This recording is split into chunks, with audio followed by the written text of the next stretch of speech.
सुरली गावामध्ये जी निंदनीय घटना घडलेली आहे ती अतिशय निंदनीय आहे.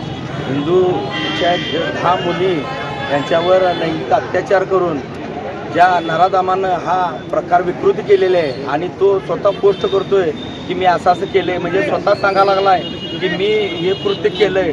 अशा विकृतीला या गावातून समूळ हाकलून काढण्यासाठी व या ठिकाणी मी माझ्या गावच्या सकल हिंदू समाजा वतीनं त्यांचं नळ पाणी कनेक्शन ग्रामपंचायत कट केलेलंच आहे. आता मी MSCBला आणि पत्र देतोय की त्याचं लाईट कनेक्शन कट व्हावं. येणाऱ्या 1 मेला मी गावसभेत पण एक ठराव करतोय की अशा प्रवृत्तीच्या माणसाला कायमचा गावातून हक्कलपट्टी करावी आणि अशा प्रवृत्ती माझ्या गावामध्ये राहू नये.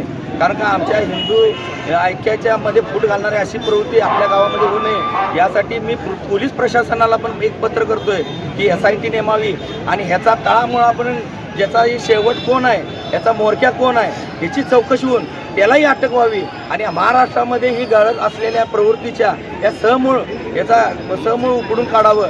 मी या कोल्हापूर जिल्ह्याच्या वकील संघटनेला पण पत्र करतोय की ह्या नराधामाचं कुणी वकिलांनी वकीलपत्र घेऊ नये किंवा कुठलीही कायद्याचं त्याला संरक्षण मिळू नये.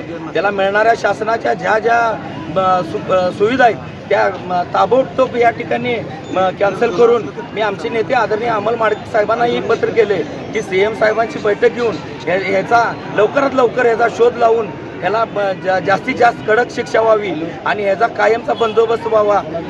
हे करून मी या गावाच्या वतीनं याचा कायम निषेध करतो आणि थांबतो.